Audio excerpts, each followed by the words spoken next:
Bonjour à tous, ici Ponfétude, comment ça va Ponf? Ça va très bien. Qu'est-ce que nous allons commenter aujourd'hui, mon petit Fude? Eh bien regarde, ici tu vois, il y a un command center et en dessous il y a écrit son nom. Donc là tu peux voir qu'on va commenter Moro. Moose Moro, le fameux Moose Moro qui a donc gagné l'IEM, le fameux IEM. Ouais, donc un joueur suédois vraiment bon quoi, un joueur qu'on aime beaucoup et donc vous avez pu le voir, on commente beaucoup de ses parties. Face à Skut, un joueur également suédois, donc c'est du full suédois aujourd'hui. Et donc un joueur qui joue d'habitude random, je crois. On n'a pas la certitude qu'il a commencé cette partie en tant que random, donc on ne va pas non plus s'étendre indéfiniment. Enfin bref, donc on a du Zerg contre du Terran. Skut est donc en Zerg vert à droite sur Metalopolis et son adversaire Moro est en bas sur cette même map. Ouais, alors là je sais pas si vous avez vu, ça c'est très bien joué. Avant que le premier supply se finisse, Moro a envoyé un SCV ici. Pourquoi? C'est pour spotter un éventuel Overlord et ça lui aurait indiqué avec certitude que son adversaire était ici. Donc ça c'est très bien joué de la part de Moro. Comme ça lui économise un scout. Ça, tu vois, cet aller-retour ça doit lui coûter quoi, 5 ou 10 de minerais et donc d'après moi c'est très rentable. Donc Skut qui fait un Sen build, hein. Maintenant vous connaissez, là il est à 14, il a toujours pas fait sa spawning. Donc voilà, il fait son gaz. Je crois qu'il a fait... Il fait à 12 son gaz, je crois. Ouais, alors j'ai pas la certitude qu'il a fait ce drone avant ou après la spawning. Bon, quoi qu'il en soit, c'est un Sen build. Et Moro qui va le scouter puisqu'il se doute qu'il n'est pas au-dessus, donc il le scoute directement.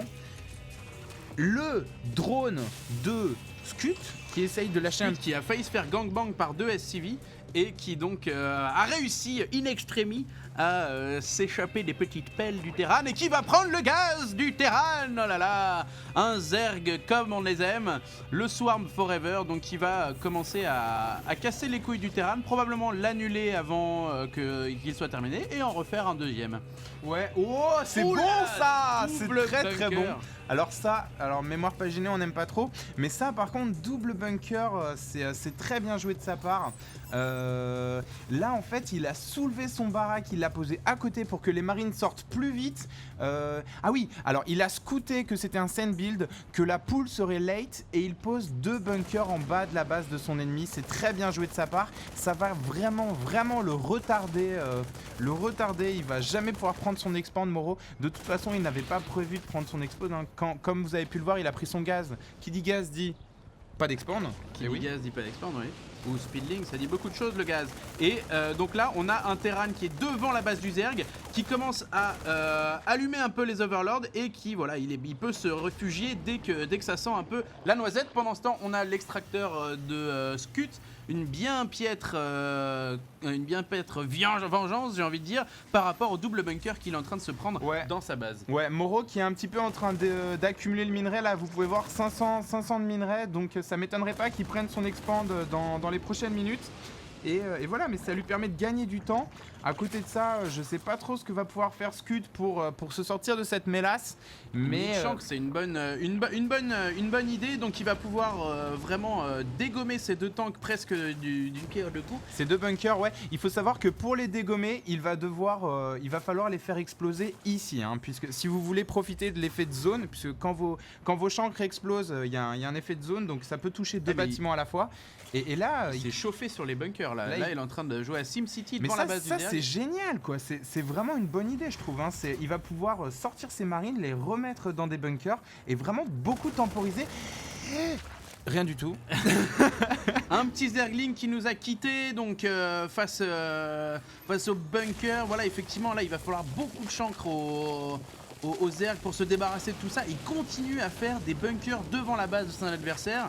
Alors là, il y aurait éventuellement quelque chose de possible qui serait de faire un petit canal de Nidus qui pourrait éventuellement permettre de contourner ce wall. Cependant, il n'y est pas encore, il n'a pas évolué sa couveuse, etc. Et je sais pas si t'as vu, mais il a vendu son bunker. Donc à partir du moment où vous vendez votre bunker, comme il est en train de le faire là, quelle que soit la quantité de... Oh, Oh joli. mais c'est les Zerglings qui passent à côté du wall Terran et qui vont venir donc se venger dans la base adverse. C'est exactement ce qu'il faut faire dans ces cas-là. C'est ne pas se focaliser sur le Oh les sur votre champs. wall. Oh c'est très bien joué. Ça, alors on connaît pas Scud, mais ça c'est très très bien joué. Il sait qu'il a séparé l'armée Terran en deux. Là il y a quoi? Il y a 2 marines. Ici il peut faire péter le bunker et un supply. En même temps, là en catastrophe, Moro qui sent le danger, qui va construire des bunkers, les champs qui arrivent, les champs qui arrivent. Regardez ça. Mais non, allez. Oh c'est très bien tous joué. les bunkers Allez, qui sont tombés. allez. On a un Hélion qui était bien arrivé au bon moment et qui va pouvoir probablement se débarrasser des Speedlings. 3 Speedlings sur le Hélion. Attention, le Hélion, il a plus beaucoup de vie, le Hélion. Il est réparé par les SCV. Et c'est les Zerglings, la tentative de Scud de revenir au score a lamentablement échoué. C'était bien trouvé, mais il n'a pas vraiment infligé de dommages à son adversaire. Et il a perdu toute son armée. Ouais, mais Moro qui a perdu du temps de minage, Moro qui est supply block là, vous pouvez le voir puisqu'il a perdu 2 supplies sur cette attaque. Donc d'après moi, une attaque très rentable pour Scud. Scud qui va envoyer ce drone. Alors quel est l'intérêt? Est-ce que c'est un Scud? C'est un Scud, ouais, tout à fait. Et donc à mon avis, il veut expand en fourbe ici. On va voir. Allez, expand. On a une spire chez le Zerg pendant ce temps. Scud qui, donc, voyant la tech de son adversaire qui va donc partir plus sur Hélion, va essayer cette fois-ci de contourner les bunkers qui sont devant sa base, non plus par la terre, mais bien par les airs, et oui, et donc venir fumer un peu le Terran chez lui. Puisque pour l'instant il n'y a pas vraiment d'anti-air. Bon, il y a 5-6 marines, mais bon, Ouais. il y a quand même pas mal de... Ouais, à mon avis, il a vu les 2 réacteurs, donc ça va pomper beaucoup de marines. Je suis pas sûr que les mutas ce soit une très bonne option là-dessus, mais on va voir ce que ça va donner. En tout cas, les 2 adversaires qui restent sur une base et Scud qui prend la gold. Donc ça, c'est très bien pensé parce que je pense pas que Moro l'ait vu sortir.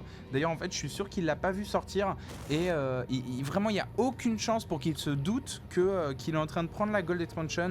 Donc cette base va être très rentable, je pense, si la partie dure 5 ou 6 minutes de plus. Et c'est les Speedlings. Scud qui sort avec beaucoup de Zerglings. Là, il y a les marines qui sortent, tout sort. Ouais, donc là en fait, il est en train de vendre ses 3 bunkers et de sacrifier ses marines. Il récupère 300 de minerais sur une attaque qu'il savait perdue. Donc là encore, je pense une bonne décision de la part de Moro.